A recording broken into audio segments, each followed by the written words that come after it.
ওরে বিধি যদি কবুল করে, বিধি যদি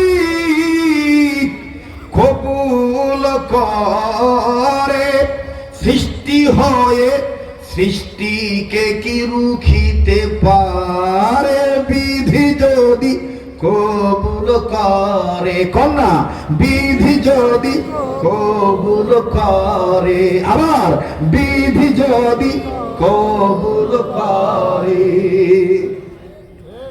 এই জন্য তো একজন আধ্যাত্মিক সাধক বলেছেন, জানি না আমার শহীদুল ইসলাম সিদ্দিকী ভাই, ওনার কণ্ঠ তো আমার থেকে আরো চৌচির কণ্ঠ, কারণ বাগাবাড়ির হুজুর আব্দুল কাদের সিদ্দিকী আমার বন্ধুগণ, ওনার দোয়া উনি পাইছে।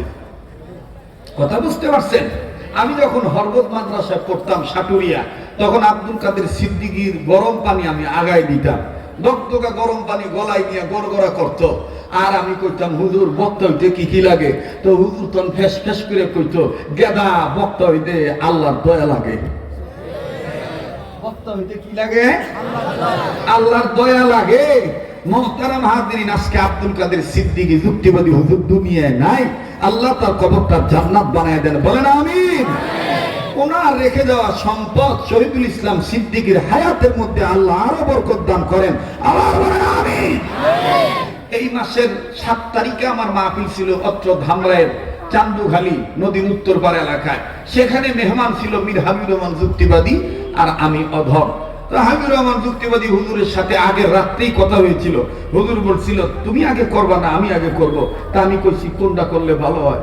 কয় না তুমি পরে করো, আমি তুমি আগে করো, না তুমি পরে করো আমি আগে করে দেব। না হুজুর, আপনি বড় মানুষ, আপনি আগে পরেই করেন, আমি আগে করে যাই গিয়া।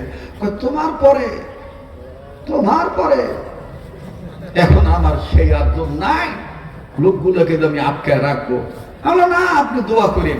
তখন যুক্তিবাদী হুজুর বলছিলেন, তুমি তো কম কষ্ট করো নাই, তুমি তো কম কষ্ট করো নাই, অনেক কষ্ট করছো, তোমার জন্য অনেক বুজুর্গরা দোয়া করছে।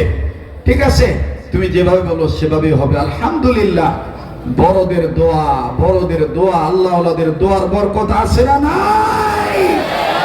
এজন্য কুটিরচর মাদ্রাসায় সাধকের কথাটা বলেছিলাম।